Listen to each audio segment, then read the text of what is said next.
Hello, testing. Is that only the left channel though?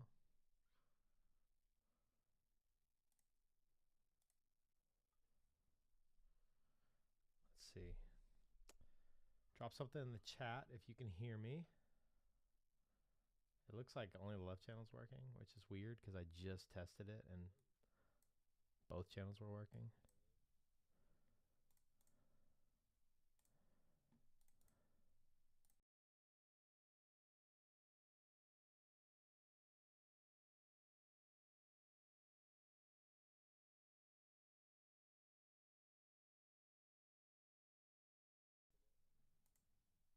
Okay, well, you know what? I think I can probably...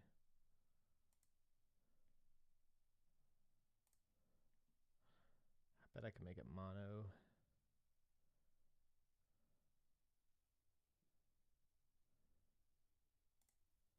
Let's see. Okay, that should be better now.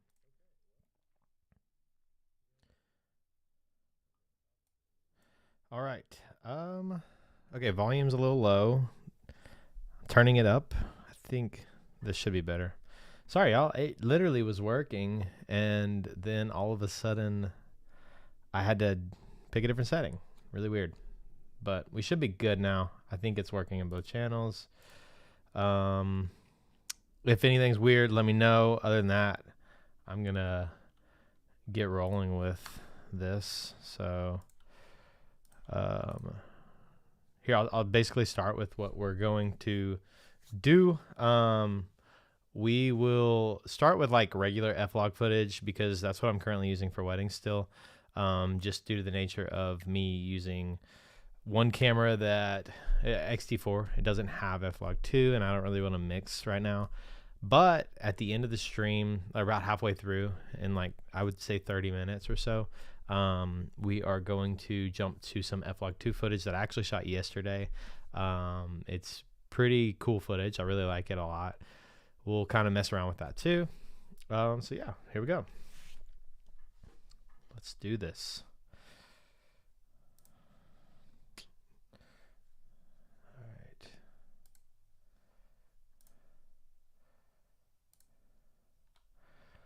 right. Okay. We'll start with a wedding. Kind of the approach. The next thing that we'll do is like a commercial gig with a wedding. Before, after I'm done with the cut, before I color grade, I like to pick kind of, you've probably heard this term, but like a hero frame, and kind of just like the best, one of the best like shots from the film. And so this one had a lot of good natural light, which was great. We got to work with some good light, not too much like bad mixed lighting. But there are some shots here and there you'll see me kind of have to work with. So let's start by finding a clip that we like a lot. Honestly, I'm just gonna go back here. I really like this one a lot. This is a good shot. And we'll start with kind of the process. And I'll also say, Elbert autofocus right now, I'm using, I only use it for like these kind of things. The autofocus works fine for this. It works great for this, honestly. I'm pretty happy with it. But all of this was manual focus. Everything you'll see like that we shot in any of these shots was all manual. Actually with manual lenses for the most part too. So the only option. So we'll start with this, and I have power grades, but I'll like start by kind of the structure on how I do it. But I usually do 5 nodes. I'll do the first one as like a noise reduction usually. The second one as like my primaries basically. So lift, gamma, and gain. I know some people do the tint and temp before that. I don't think it matters. It's just what I'm used to. And yeah, to make these nodes, I didn't say this, but if you hold Option S, then you can make a node real quick. And then the next one, I either do as a color space transform, or depending on what I'm going to use, we'll just call it a color space transform right here. but I might use Dehancer for this project too. Yeah. Cool. Myron, it's cool to hear that 3.0 is working well. What lenses are you using on your Fuji? Because right now I'm still using the adapted Sigma lenses, and they work fine, but I bet the new Fuji lenses are really working well. And this last one I kind of use if I need it, especially if I use a CST and then a LUT. This will be my LUT.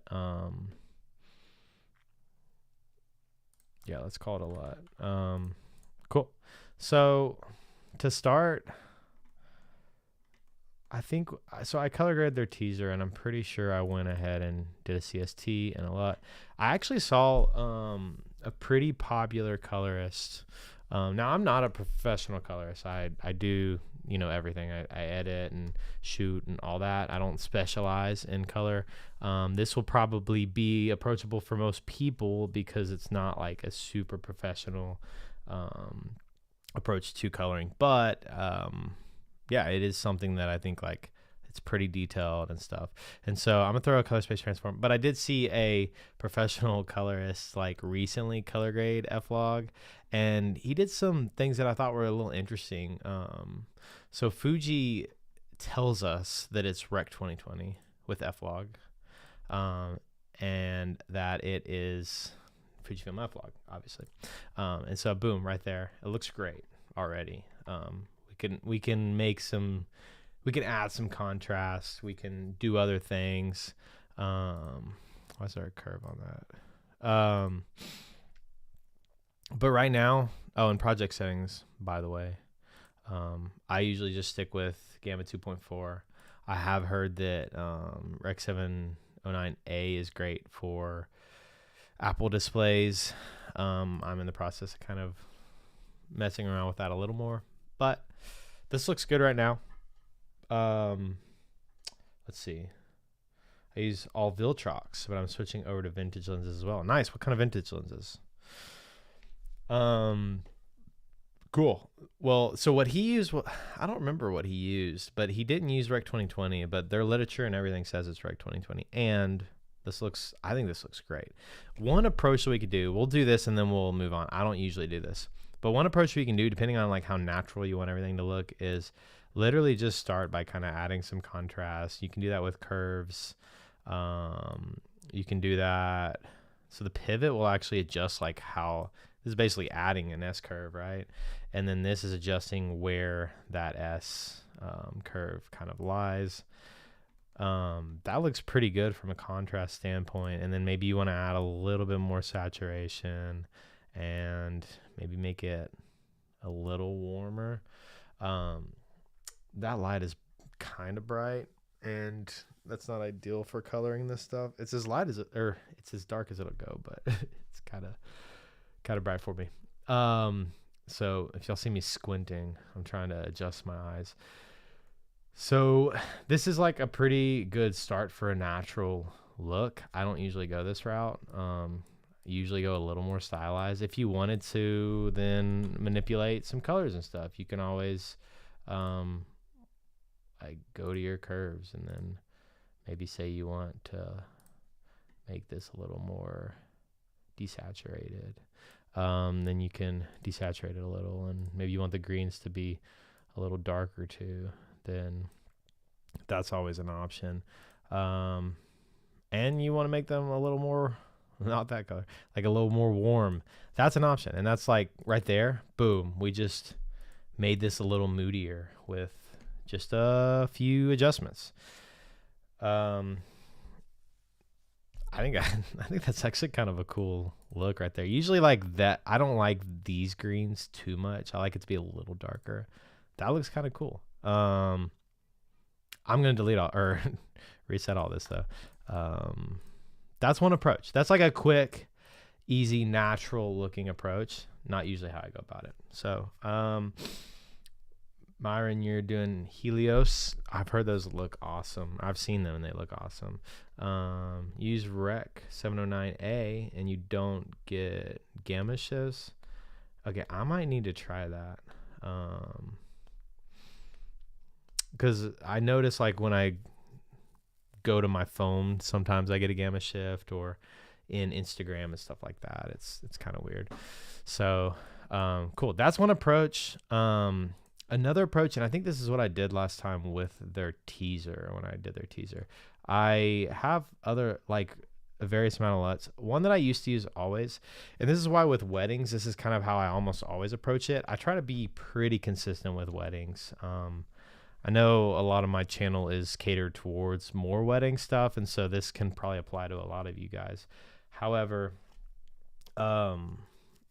like with weddings, generally, this is a general statement, I would say it's a good idea to have some form of consistency. And so like usually we have a darker, not super dark and moody, but slightly darker look with some desaturated colors, more contrasty and stuff. And so I generally like to go with something that looks like that. This is one that I used to use all the time. I've stopped using it as much. It really like crushes things at first, so you got to mess with it, like bring the gamma up, and I usually have to bring some highlights down. I haven't loved how this looks lately. Usually bringing in warmth kind of brings in a little more saturation too, and even bringing in a little saturation. That's really warm actually. This is one that I used to go with a lot. And then you can, like, bear with me, it's slow. Actually, this might, oh, there we go. You can copy. So if you middle mouse click on one of these, then it will, boom, it'll paste it over. Nathan, this is F-log 1. So we're starting with F-log 1, and then we're going to end with F-log 2. And so the goal will be to cover both. Right now I shoot all my weddings in F-log 1 still. Eventually I'm going to upgrade my gimbal camera to an X-H2S, and then I'll be doing F-log 2 for weddings. But right now, this is F-log 1. Yeah, so stay tuned, stick around, or come back in like 20-25 minutes and we'll be on F-log 2. And you'll experiment with me because I haven't done too much with F-log 2. I'm really stoked with this footage, so I'm excited for y'all to see the footage that I did get yesterday from this shoot. So anyway, we copied this over, and now we can kind of adjust our tint and temp. I usually use offset like this. I think that this kind of is easiest for me. Obviously we're kind of crushed here in the shadows. I'm going to pull these highlights up. Now I'm going to pull them back down. It's kind of like you've probably seen, this is common, but you'll bring up the shadows and then you'll want to bring down the highlights. And you're kind of meeting somewhere in the middle, making adjustments until it looks good. I mean, this looks good for what it is. I think this could actually use just a little more warmth to match this shot. But like I said earlier, this hasn't been my style as of lately. And so I'm going to reset this. We're going to go with what I did for their teaser, which was actually, it was this LUT pack. I think it was, it's one of these. Let's do this. This has a little more natural of a look, but right now it's lacking a lot of contrast. And so we're going to have to bring in some contrast. And there's a million ways to do these things too. Like you can bring in contrast like through this, or you can go to these curves and you can add contrast here and do it like this. There's a million ways to do it. It's whatever you're comfortable with, whatever you're familiar with. I kind of do something different most times. I guess it keeps it fresh for me. But yeah, after kind of throwing a LUT, and you always want to make sure you're doing your color space near the end, and then your like LUT very close to the end, and you don't want to do too much after the LUT, because then once you throw this color space and this LUT on, then anything after those is like a compressed image. Basically all of this is completely open based off of like this flat footage. And so it's really important to have this order relatively right. This stuff doesn't matter. These three don't matter as much, or however many you do, as much as it does once you hit this color space transform in the LUT. And so keep that in mind. Do your color space transform first, or you can even use Fuji's LUT. I prefer the color space transform. It's more flexible, I guess. And then your LUT. So this is a pretty good look. I think maybe she's a little too magenta. I can use that offset, or I can even just do that if I know it's just a little too magenta. I think it could use a little more, just a little bit more saturation. And then this is probably where I would go to the curves, because I know I want like a little more contrast there. I mean, that looks pretty good. That's not really like the style that I was talking about, though. This is actually a pretty good, like, natural looking style. I'm not huge on what I'm getting right here with the skin tones. I'm not exactly sure what it is.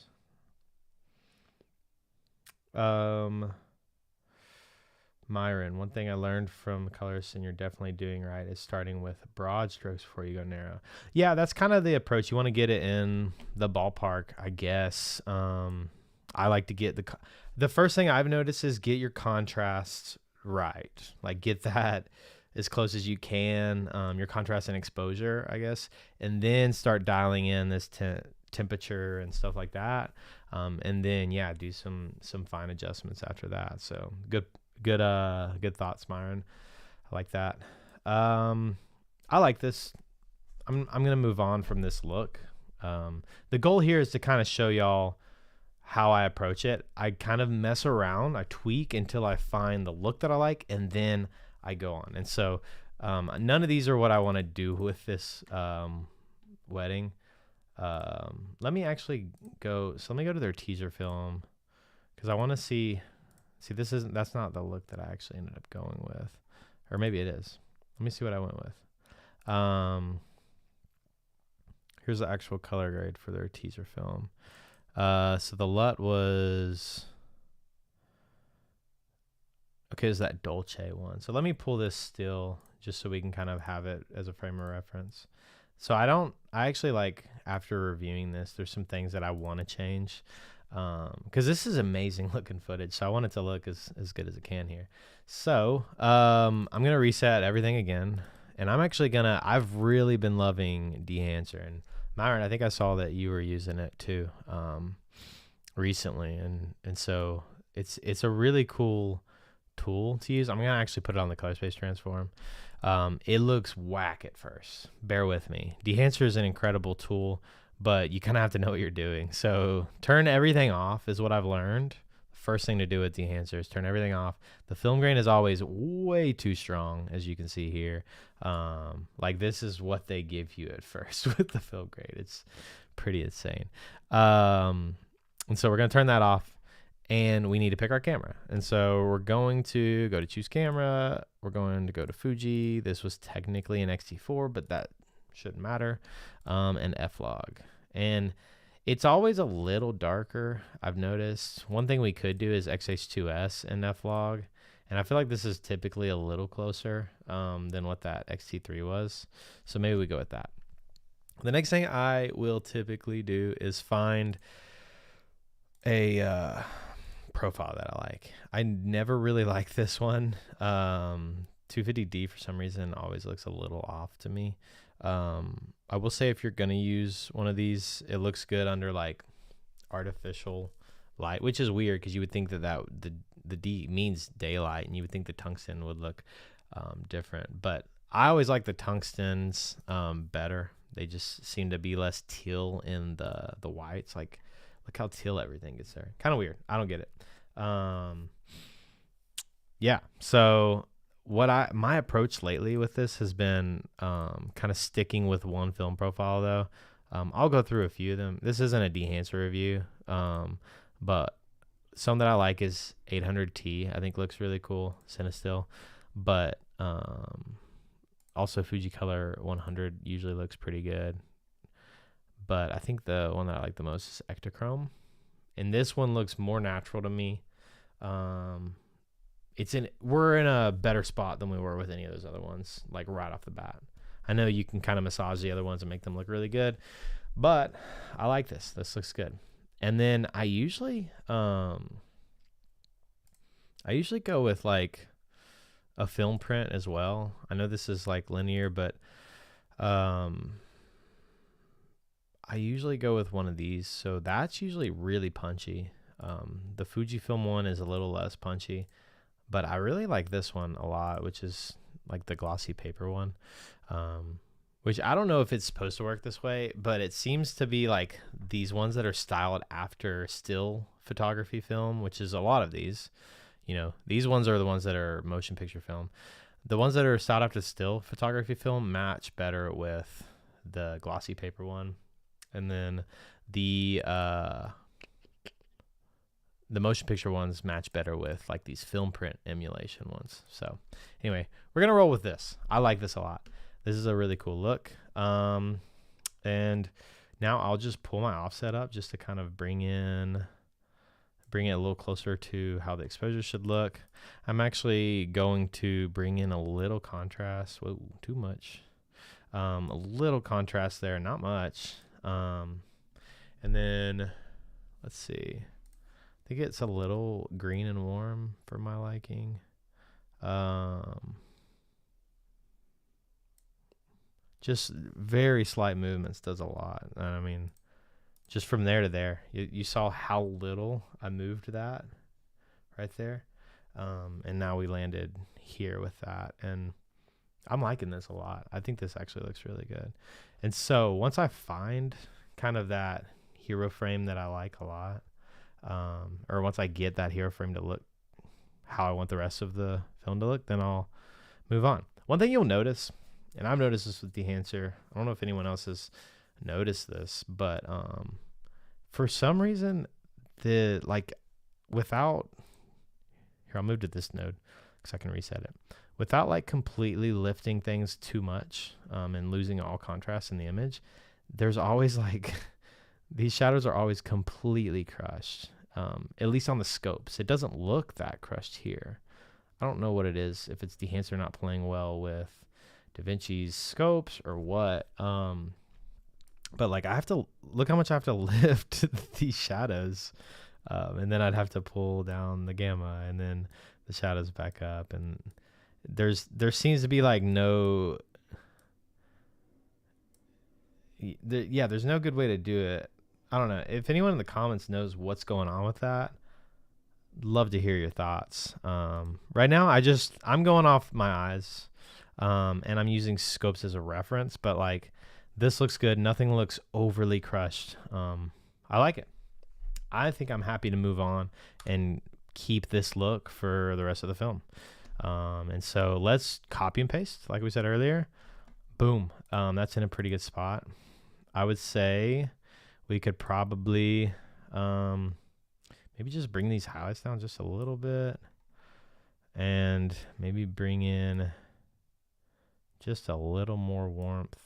I'm actually going to say that the greens are a little too vibrant for what I would like. And so I'm going to add a node here. And we're going to mess with that just a little bit. So we'll grab these. We'll pull them to just a little more warm. Same thing here. We're going to desaturate them just a little bit. And maybe do the same with the luminance.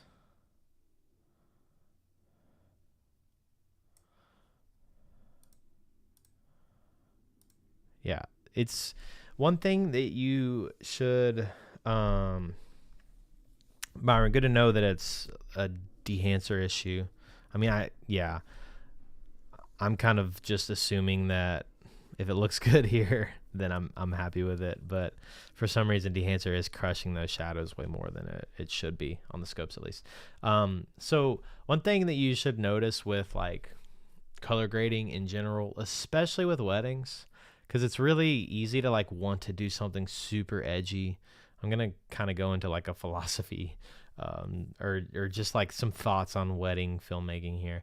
You don't want to be so over stylized that in a few years it's out of style and not cool.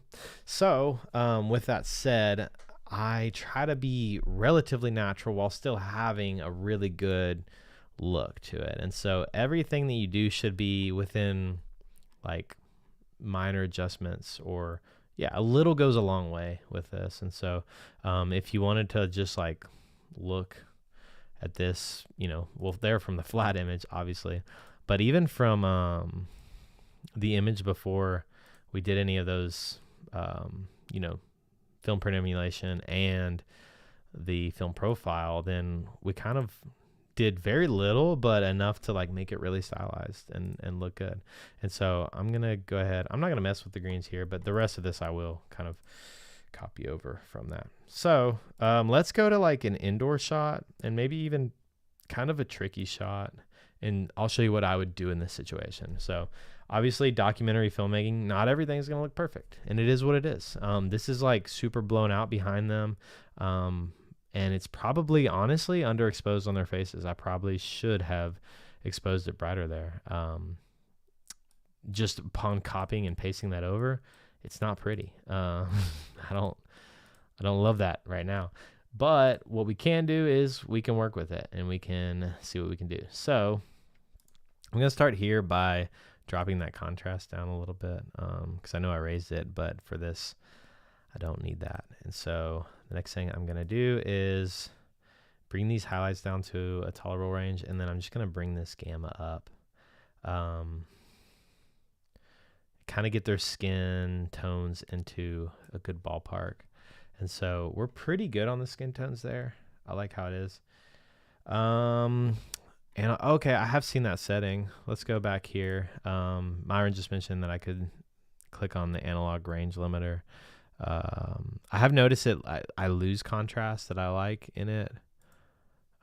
It does help, yeah, but then I lose contrast, and I like that contrast in it. So while it makes my scopes look good,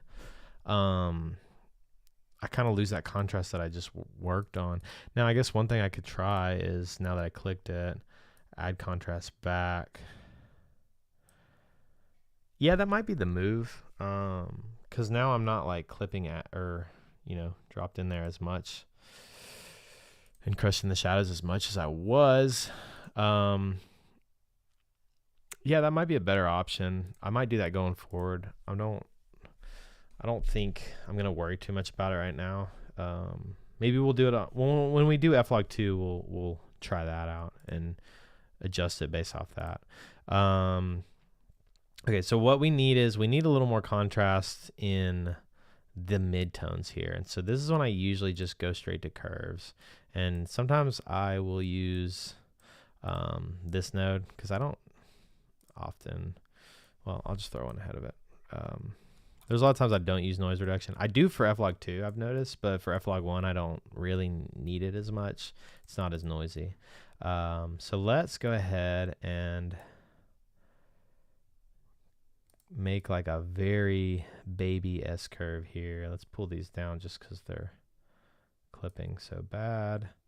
And then I'm going to go ahead and kind of just work these around until the skin is kind of in a ballpark that I like. And I feel like this is pretty good considering this is what this shot was. I do want to adjust the color a little bit. I think this is in a pretty good spot. And so we basically just took a little warmth and green out of it. Yeah, this seems to be in a good spot. And so, cool. Let's go to these shots. This is a good light. This is good lighting. It's, bright outside, but they're in shade. Let's just copy and paste this over and see how it looks. And so copy and paste and it looks great. Now let's make some adjustments. I think it should be a little warmer, just a little bit, and a little maybe less magenta. So that looks pretty good to me. I think I'm going to, let's try it right here. Let's hit analog range limiter. And that does, I mean, you immediately see how less it is clipped here. And then we could even bring in a little more contrast while we're still not like, the scopes don't look as whack as they did before. I mean, see, there's not that much to do here. If we really wanted to, we could get more creative with it, but I think this is just a good timeless look, and so I'm really happy with it. Chat, is there any like looks or questions that y'all have on anything I did, or are there any like, were any of the previous looks ones that y'all liked that you'd like to see me kind of mess around with more? Curious to hear what y'all think there. Let's go to, while we're waiting for anyone to say something, let's go to some of these getting ready shots. So I usually go in a more chronological, like I would edit. I'd find that hero frame and then I'd go to the beginning and edit all of them based off that. But I'm just trying to find like the most interesting shots for everyone, so we're not sitting here bored out of our minds. So, cool. I just did that real quick and it looks great already. The next thing we can do is bring those highlights just back to 0. I think would be good. Bring up the overall exposure just a bit. It's a little warm. I mean, what else do you do to that? I think that looks great. I don't really know what else I should or could do to that. I'm really happy with that. Dehancer is a really cool tool because you can get so many different looks with very little effort. You know, you have to kind of know what you're doing when it comes to like primaries and have a good eye for things, but like you don't have to be a professional colorist to get like creative looks, and then you also can easily get like these timeless looks as well. And so I'm really happy with how that looked. Let's see. Anyone else with F-log 1, or should I move to F-log 2? What do we think? I'm gonna wait for like a minute or two for some comments to come through if anyone thinks that we should go with that. Let's do this shot that's really backlit, very bright. Obviously, we're going to start with pulling this down. So get your exposure right first. That's really important. And once we have our exposure right, this highlights is really good at just pulling this range down too. I would keep that in the back pocket. I use this all the time. Now we can obviously see it's way too warm. So that means I did not nail my white balance on this shot. But the beauty is there's a lot that we can push and pull with F-log here. And look at that. That looks great. You see how easy that was? Easy, easy, easy. And don't be afraid to blow like some stuff out. That's fine. It is what it is. It's a wedding. It's not a Hollywood film. You're not gonna be able to. You're gonna want to expose for the skin in this situation. So this is what your scope should look like before you grade it, and then you can pull it back down and make it all look good. Cool. Okay. Well, let's move on. Oh wait, so is it just me or is it hard to monitor when you're overexposed on F-log 2? I have less experience. I'd like to hear. I know some people in the chat have used F-log 2 probably more than I have, because I just through a busy season. If y'all haven't noticed, if you keep up with the channel, I've not been posting hardly at all, and I just started posting again. I've been so busy I hadn't been able to learn how to use F-log 2, and if I'm not completely comfortable with something, I just can't use it on a big shoot. So I just used it the other day, and it seemed to be pretty easy with false colors. I was just using false colors and make sure I was getting skin tones right in the ballpark.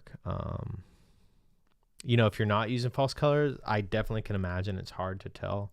Like if you're overexposed, it looks a little desaturated, especially if you're only using the little monitor. That was hard to tell. But let's move to F-log 2. Let's check it out. I've been talking about it this whole time. Let's do it. So I'm going to open up a new project. It's actually on another hard drive too. So what I need to do is open this project, and then if I can, let's see. Oh, here it is. So I'm going to open it up and then eject this hard drive. Oh, you can see the thumbnail I made. Huh. A little behind the scenes.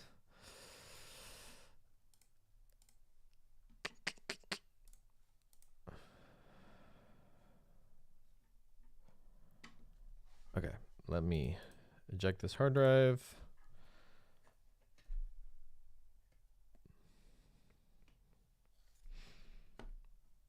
I need some like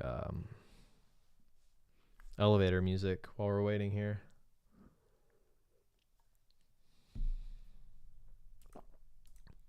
Why is it not letting me eject?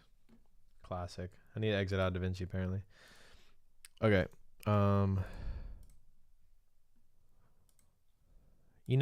Apple's been doing this to me lately where I just can't eject my hard drive. And it's really frustrating. So we're just going to unplug it and hope for the best. Surprised it's not yelling at me for unplugging.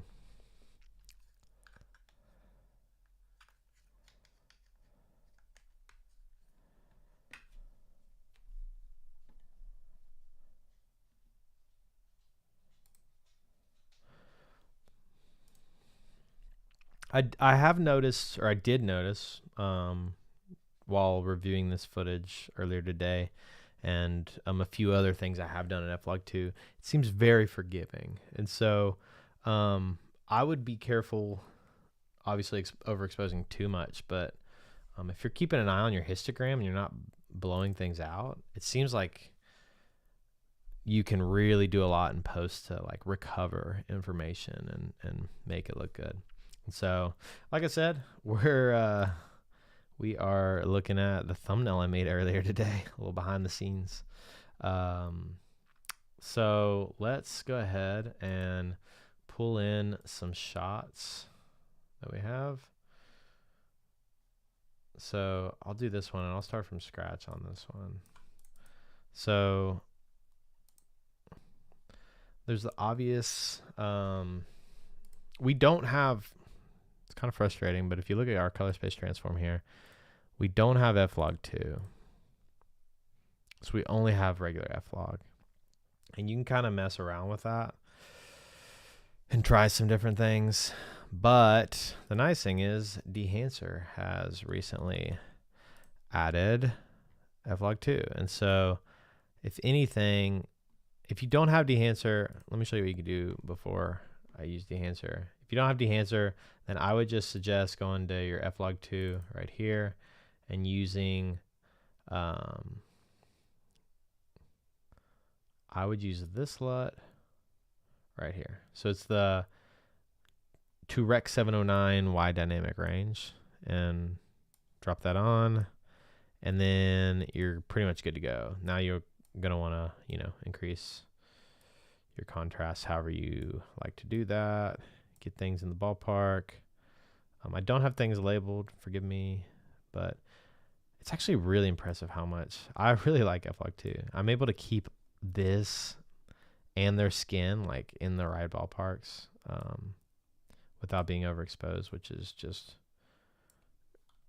really impressive that I retain like all of that information. Not that it matters that much for a sign like that, but man, I am impressed with F-log 2. So this was just like a shoot where she was doing a training on putting in extensions, and I got to kind of experiment a little more with this since it wasn't like a wedding, and do some F-log 2, and I already that looks like really good. So we started with just like this look, and then we added a little bit of color adjustment and obviously contrast adjustment, and this looks great as it is. You can do some more, and I don't usually dive into doing this, but you can kind of add a little bit of teal into the highlights there and maybe adjust that a little bit, and like do an overall look after your LUT. And that looks pretty good, actually, making the walls a little more white there as well. And we're not really messing with their skin tones though. But I always prefer to kind of use either a LUT or Dehancer. And so let's go ahead and let's just say we wanted to, let's reset these. I like to do our color space transform or this LUT, and then I like to do a creative LUT afterward. And so let's say we're gonna, these are really cool LUTs. Actually, these are from Eric Floberg. If y'all have heard of him, he is another YouTuber, and this is a cool set of LUTs. So I usually trial them like this. None of these are really what I'm looking for, actually. I would say you also got to consider, like, okay, what does this shoot for? So this is a beauty shoot, obviously, and you want it to be pretty natural with the hair. You don't want it to be just completely whack. So I would say Belmont or Ravenswood would be the best. Let's just throw this on there. And now, after that, I like to just get my exposure right. And so let's bring this down a little bit. Let's bring our gamma down just a bit. I think we just need some more saturation now.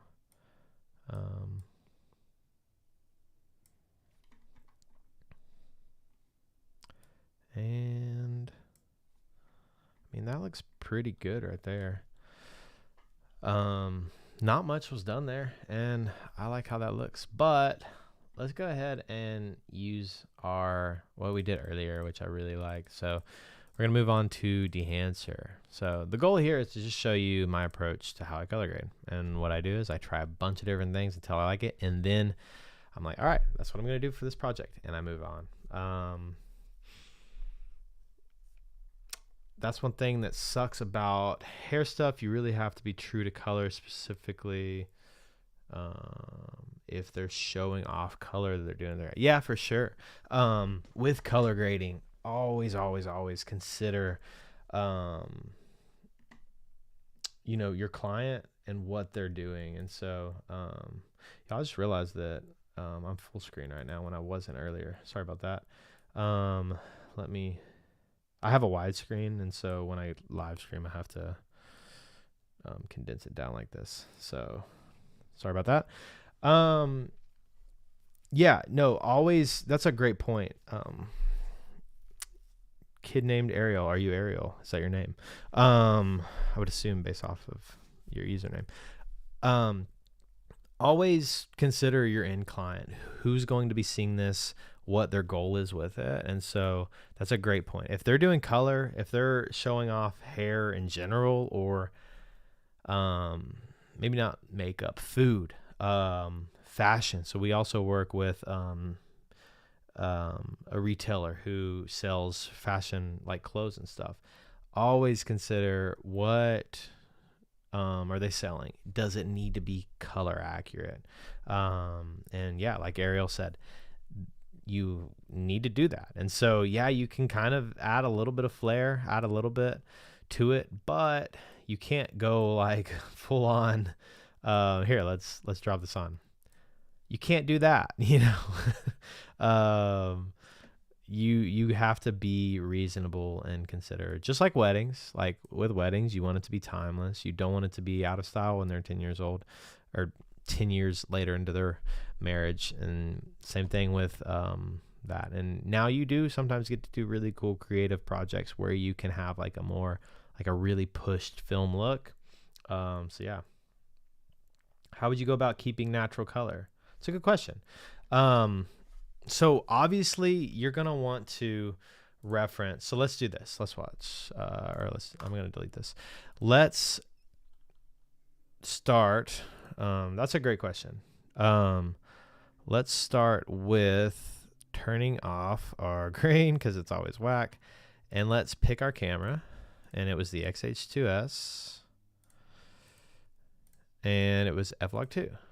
Boom. Here's our like natural, how Fuji's scientists interpreted this footage to look. Like this is how, this is Dehancer's twist on it a little bit. It's not like to the T. However, this is pretty much as accurate as we're going to get to colors without any sort of look on it. So I'm going to go ahead and grab this still. And if you see we're in open gate, so we're going to have black bars on the side. That's fine. Just ignore it. Anyway, all that to say, we have this natural look. Now let's start grading it, but let's keep referring back to it to make sure like, oh, her hair, like even if we added contrast and stuff, that's fine. Her hair can get a little darker. This isn't as contrasty as it can be. We still want to make sure that hers is a little more brown like this, and then hers or even almost slightly auburn. I don't know. My wife says I'm bad with like knowing the differences between color, but I at least can say like it should look like this. So let's move on. Let's say we wanted to go with Cinestill 800T. Let's enable it. One thing I have noticed is some of these pull contrast out of the skin tones. That's fine. We can always add it back.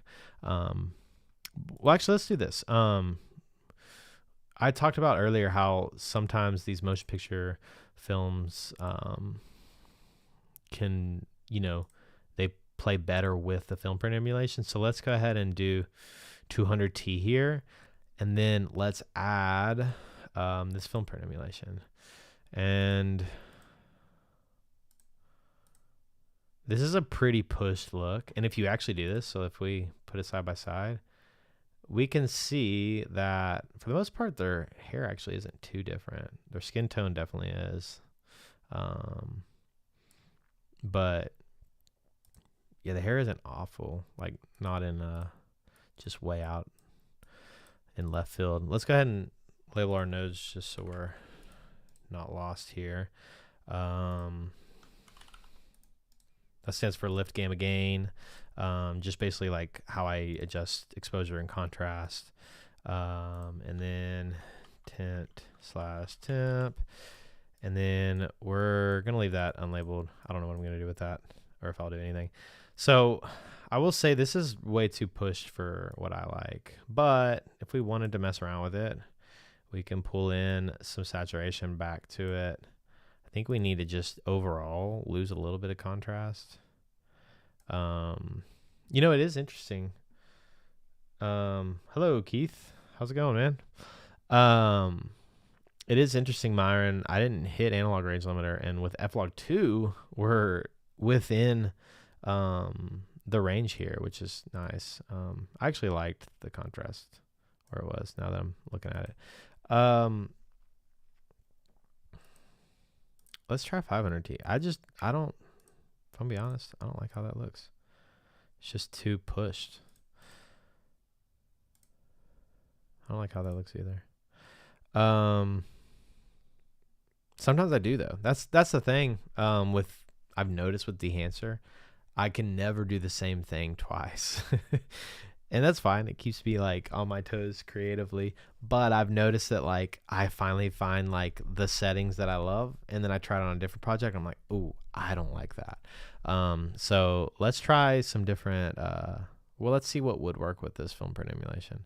So that looks great right there. Cinestill 800T. We're gonna need to adjust some things, but let's try that analog range limiter.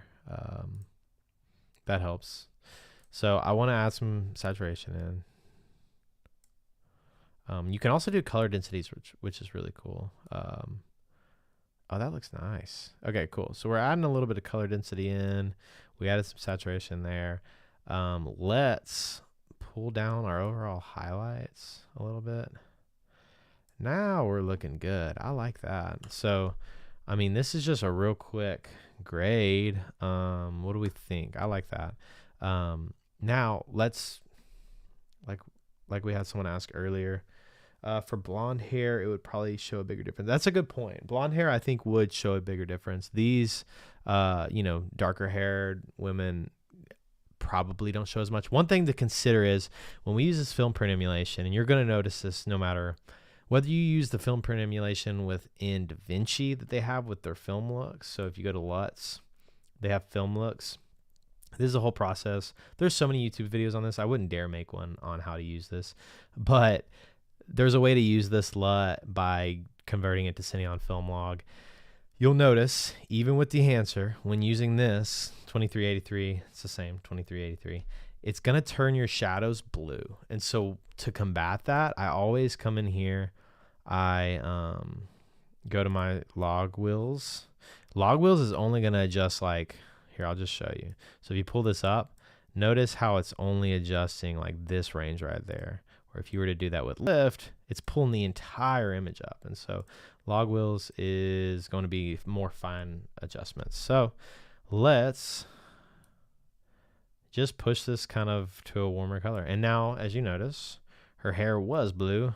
And I'm actually going to, let's do this on a different node just so we can see better what's happening.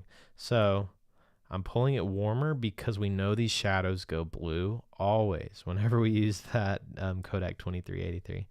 And if you look at the before and after, here, I'm going to zoom in. Like, this is dramatic. Blue here, and now it's what should be normal. And you can just look at these scopes here to adjust that. So if you notice, the blue is a little more lifted, where now they're evened out. And it doesn't change anything. Like, skin tones don't really change. Nothing does. But look, this is supposed to be a black shirt, but it's blue, or it has some blue to it. So keep an eye out for that anytime you do 2383, or probably any film print, maybe even the Fuji ones, but definitely with that one. So let's see, we got another question. Sorry for the random off-topic subject. Wedding videographer here. I did an edit on live stream, but I felt the bride might find it weird to see it on YouTube. Do you ask permission? I really enjoyed it. That's a good question. So we legally and technically have the rights to use the footage however we see fit. Obviously, we're going to be respectful to our couples. I'm never gonna like make them look bad. I would never do anything to make them look bad. So I'm not showing like raw footage from the day. I'm really just showing what their film is going to be, which I will share somewhere. It might end up on my website, or it might end up on my Vimeo or YouTube. So we never ask permission. We just, we have a model release, and it's kind of we have the ability to do that if we want. Yeah, that's a good question. And it's whatever you're comfortable with. I think our couples know, A, they know I have a YouTube channel, and B, they also know that that's our style is we share random reels and raw cut footage. If you're a super polished, like wedding company, and that's how you, like present yourself, and you don't like have raw cuts from things, then maybe ask. But I think our couples wouldn't be shocked. And if they were, then I would be I would respect that, and I would do something different. But yeah, no problem, Keith. That's a good question. Okay, so back to our question, like way earlier, like probably 10 minutes ago, or maybe even more. We had Ariel, I think it was Ariel. Or no, we had someone else ask. Juan Point. So we had him ask, how would you go about keeping natural color? And so we got this look that we like. We think it looks good. But let's go back to our gallery and go to our natural color. Did we stay true? And you know what we probably could do? Is we could add more contrast to this natural look, because we know we're going to add contrast. But did we stay true to everything here? And I would say, yeah, like nothing is over the top with color. We have more contrast. We have more saturation. And we even have a little bit of a look. Like there's a little, like these highlights are going a little teal, and the greens, instead of, see, the greens don't matter here because we're doing hair. The greens get desaturated, and they're like way more dark and contrasty. But I think that we nailed it as far as like the hair color goes and stuff. So yeah, that's kind of my approach to making sure that I'm not like pushing it too much, and that my client's gonna be like, that is not what that looked like. If it was closed, then like I wouldn't even use Dehancer. My wife is editing a video that we did where they're selling clothes. It's like a virtual market basically. And I'm gonna do Rec 709, add contrast, add saturation, and that's it. Like I'm definitely not gonna mess with colors there, because if you look at these colors right here. Well, let me pull this. So look at these colors here. This is actually this is a great opportunity to show this. So look at her nails, right? They're like very clearly purple, and they're hardly even purple now. So while that matters, her hair is staying to be very similar color. But look at these colors. Like these changed dramatically. Like this was like a lime green almost, and now it's like yellow almost. So if this was important and we needed these colors to remain the same, then we're not going to use Dehancer. Or if we use Dehancer, we're not going to use a film print emulation and stuff like that. So yeah, just keep in mind your end client and how you should approach it. So, circling back to that question, awesome question. I'm glad you asked that. Your stylist wife would throw lava on you for the adjustment and saturation. I gotcha. Yeah, I can imagine she would. If you were doing fashion, you would take the same approach. Awesome to hear. Yeah.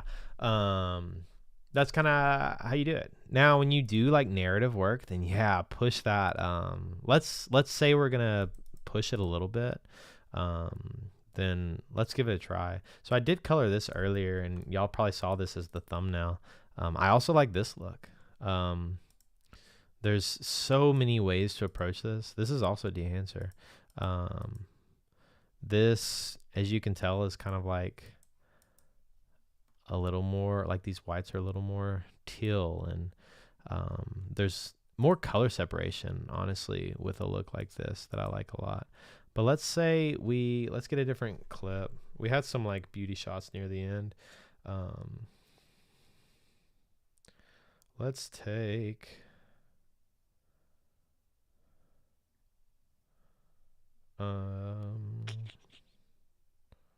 let's take this one. Oh, time code. I don't know if y'all I don't think I have desktop audio on, but I was using time code for this project, and if you've ever used time code, it is the worst sound you've ever heard. So let's grab this clip and let's start from the top. I'm actually going to copy this and then reset everything, because if we adjusted contrast right now, or our overall exposure, then this would look great, I think.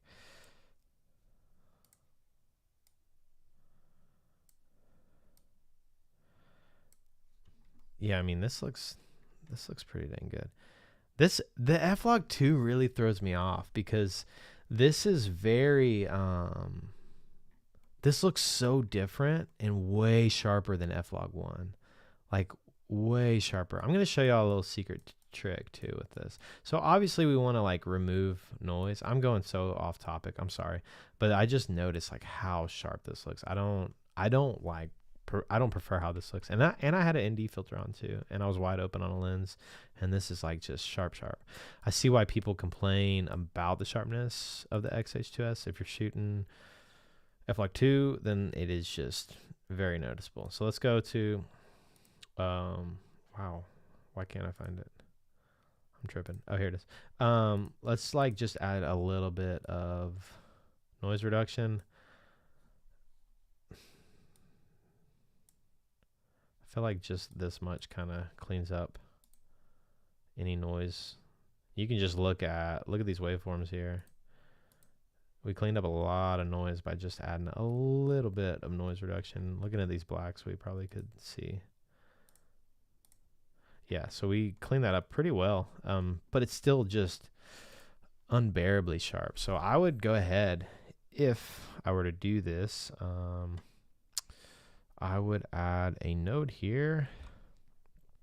And if you take your mid detail and kind of decrease it like -25, then right there, actually that might be a little too much. I might have been a little overzealous. What was I saying earlier? Don't make too strong of movements. But right there, like now we're in a pretty good spot. It's not overly sharp, and it looks good. Another approach would be, if you reset that, you can also blur. This would blur, I think, your whole image. Yeah, so you can also just like add. I mean, I would only do that much, maybe a little bit more, like right there, and you can see how big of a difference that makes.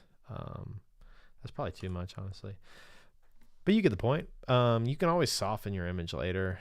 That's why I'm not overly upset with it.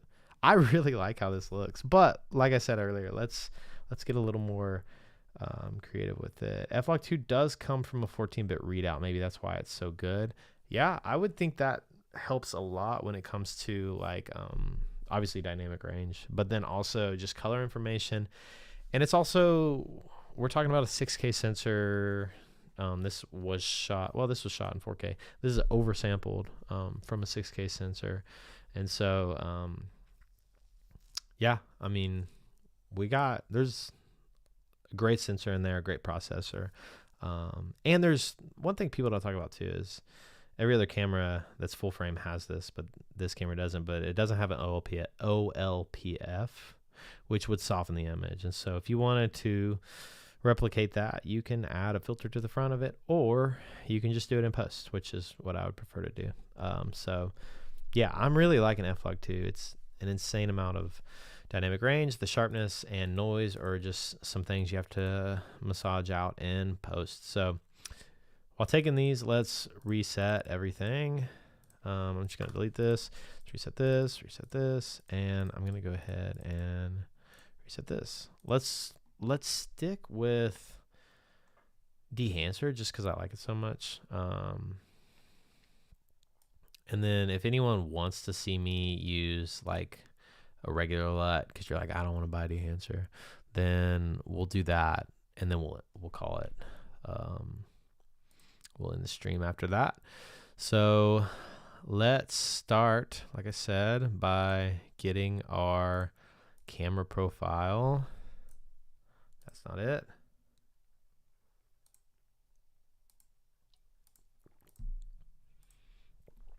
Right here. Here's our like natural normal look.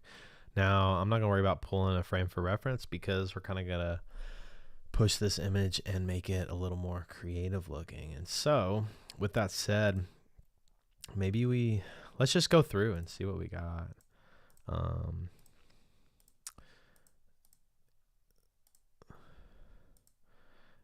Does anyone in the chat not have Dehancer and you're like, wow, that is cool, I'm thinking about getting Dehancer? Or are you like, that's stupid, why would you ever use that? Curious to hear your thoughts on what y'all think.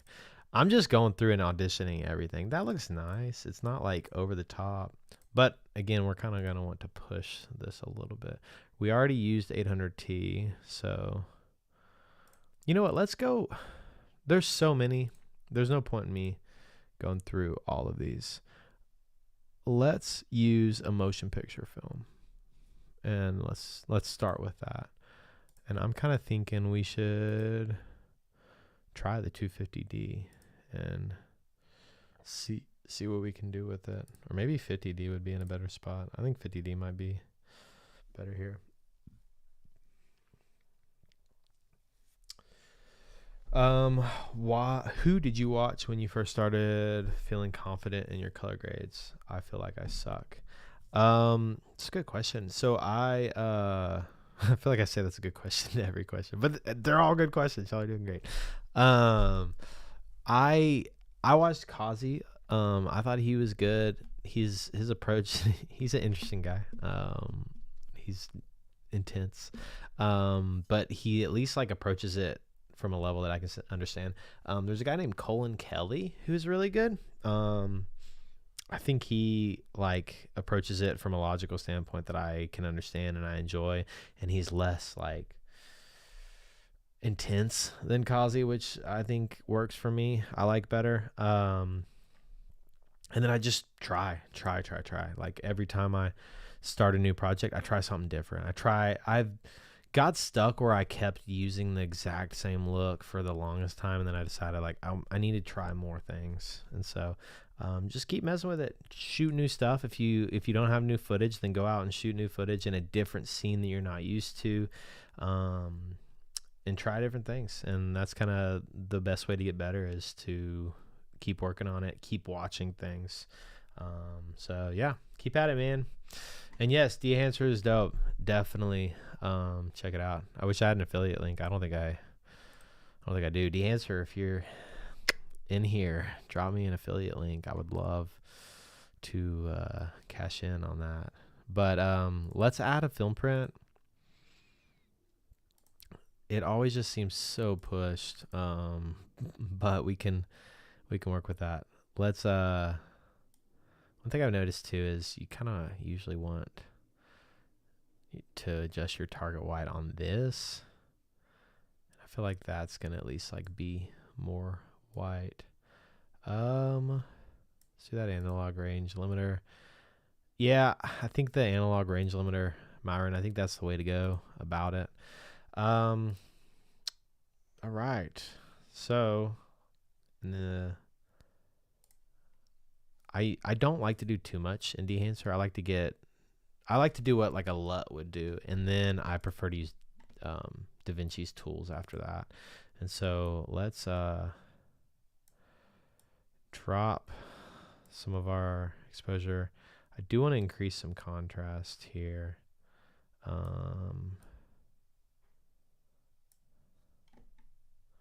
And then we definitely need to add some warmth and saturation into this image.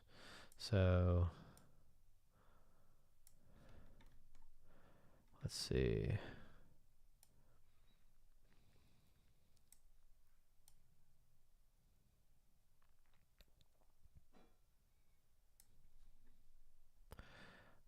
This is looking pretty good. Yeah, Sidney Baker Green. I've seen his stuff. He's good. I like watching him. He's solid. Good recommendation there. Let's add some color density because I really liked that on that last one. So if you do that much, it looks crazy. But if you add just a little bit, then that's a good look. I kind of want to mess around and, well, let's see what this would look like. That adds like some greens to the shadows there. I do prefer this, but let's see what 250D would look like. Wow, that is just pushed as can be. Let's go back to 50D and let's see here. I do kind of like it more that way, but yeah, the skin just looks so, honestly, maybe that's underexposed too. This was a learning period for me with F-log 2, and just not liking what I'm getting from the skin tones there. But if we did like, what is it, this one? If we did this look and added some exposure, then like I already like that better than what we were doing earlier. I'm just trying to get creative with this, but I'm not in love with it. Yeah, that's kind of my approach though. If I want some creative stuff, I do know you can get even more creative too. Like, let's see. Obviously black and white's fun, but this would not be a project for that. But like even C200, that looks really good actually. There's so many options, and you can just try until you're like, this is it. This is what I would do. But I'm already decided that I'm going with one of these looks for this project. Both I think look great. Actually, let's have a vote. Let's see. We've got enough people in this chat for a vote. This is one. If you like this one best, then say one. And this is two. So let's put them. I don't know how to do this. I don't know the best way to do this. Here's one. Observe. What do you think? Do you like one? Or two? Here's two. I'm not going to say what my favorite is, but I would like to hear what y'all think.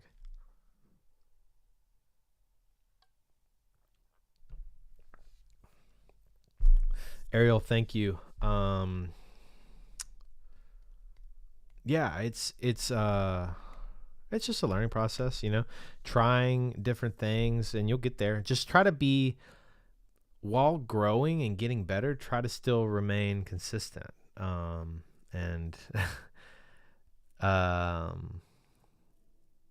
and just see what you think will look best going forward. So Eric Miller voted one. That's my dad. Hey, Father. Thanks for the vote. Myron, two. All right, since we got some votes in, I like one the best, too, I think. Like Father, like Son, I guess. If you were to add lights to up production on this session, what would you recommend?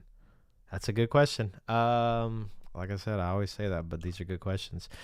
So in this situation, they had pretty good lighting. So this was the perfect day because it was even, consistent light outside all day long, and this whole wall that we are, so like you're looking at the image with them being blasted by just like big windows. There's not much you can do in that situation to overpower those windows. The other option is blocking them completely and then setting up your own light. This wasn't like a production to do that. And also, I thought this looked great. I didn't feel like there was much I would be able to do, especially without having like a whole grip team there to block all of the light and then set up our own lightings. But what I would like to see is a little more contrast. Like for this shoot, it works out perfectly. It's a beauty shoot. You want it to be beauty lighting, right? And so very well lit. However, if this was a more creative narrative project, then I would like to see a little less light in the background, a little more like natural contrast on them.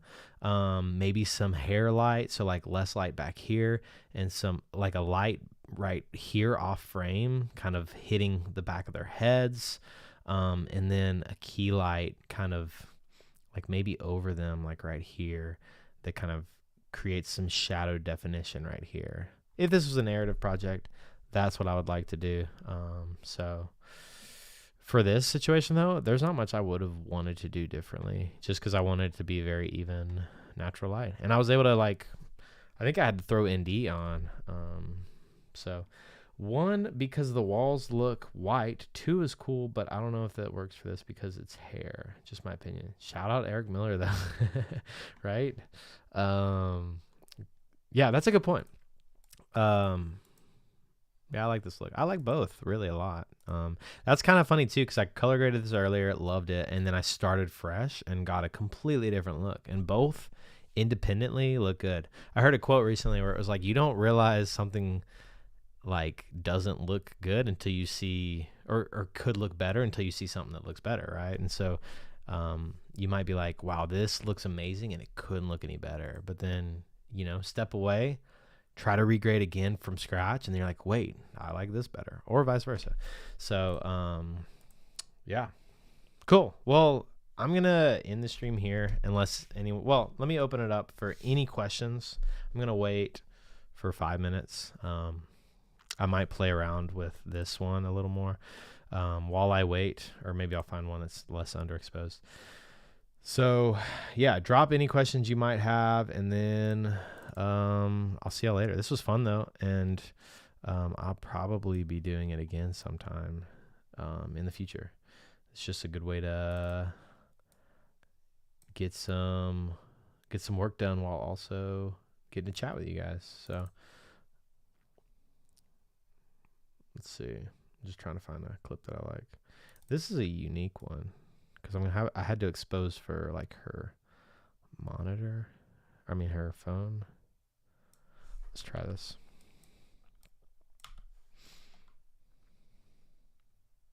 Thanks, Myra. Thanks for hanging out, man. I appreciate it. This was a lot of fun.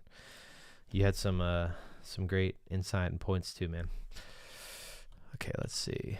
I'm gonna start with. Let's start with, because we didn't do this. Let's start with Fuji's LUT that they have. Wide dynamic range. This already looks great. Those Fuji colors, though, right? So let's add some contrast to it. Going to change the color temperature just a little more warm. If y'all haven't noticed, just from this overall, I like to I like to make things a little more warm than cool, I guess. A little more warm than real life. Let's see. Here was no adjustments. Here are some adjustments. Let's play around with kind of seeing what we could do with this.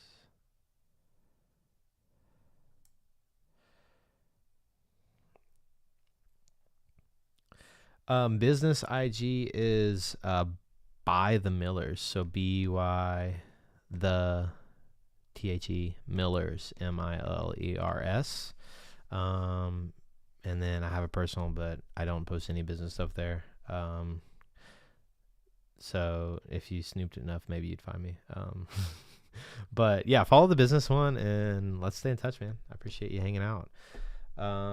Let's say you're having an engagement shoot. Do you suggest colors the couple could complement with your stylistic colors? Oh, okay. Could wear. That's a good question. So one thing I used to really be nervous about, like back when I first started, was like, oh no, we're in a forest. What if the color wears green? And they'll blend in with the background. And also, like, typically I turn, blues and greens, different colors and stuff. But I've never actually said anything, and then like I've never said anything to a couple prior to it, and I've never really had any issues either. So I would say it's not too big of a deal for a couple shoot. I would say let the couples wear what they're comfortable in. If they like bright colors, roll with it. Usually you kind of want your couples to be comfortable. Now, let's approach this from like a commercial shoot. Then I usually tell people, here's our color palette. Try to stay within this, right? And so this was a different story. Like first, she's actually was a bride. Y'all might have seen her teaser, and she's also a business owner, and so that's why we tagged along and shot this. But I already knew she like would wear neutral. She always does, and so I didn't have to say anything. But like if we had a really big shoot, let me show actually. Let me show you something. Where would it be?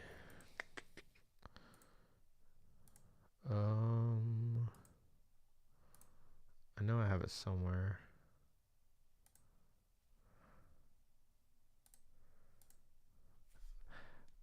Let me try to talk and think while I'm doing this. So I usually send them like a mood board, right? And I want them to kind of plan for it. So unlike a couple shoot, I want them to be comfortable. I want them to Like whatever they're wearing, I want them to it to fit their style, because it's like it's them, you know. And so in those cases, I just want them to be comfortable. But with a commercial shoot, then I usually send them something like this. And so let me look at my live stream, make sure we're seeing the right thing. Cool. Let me make this a little bit bigger. So yeah, I'm gonna like say, okay, here's like what our interview talking head shots are gonna look like, and here's what our B-roll is gonna look like, and I think I have I have a mood board here. Here's our colors, and so within this, like I'm telling them kind of what to wear for that. So,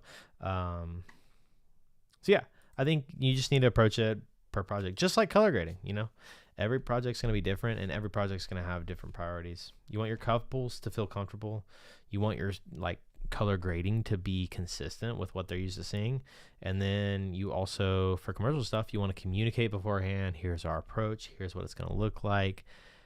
Does that look good to you? And stuff like that. So anyway, I don't see any more questions. So I'm going to hop off. I appreciate all y'all hanging out. This was a blast. Oops, I just clicked. Y'all probably heard my voice there because I turned on the audio. Anyway, I'm losing my mind at this point. But yeah, y'all take care. Let's stay in touch. And I'll see y'all around. I don't know how to end this thing. Y'all hang out while I'm trying to figure out how to end this thing. Oh, here it is. All right. Peace.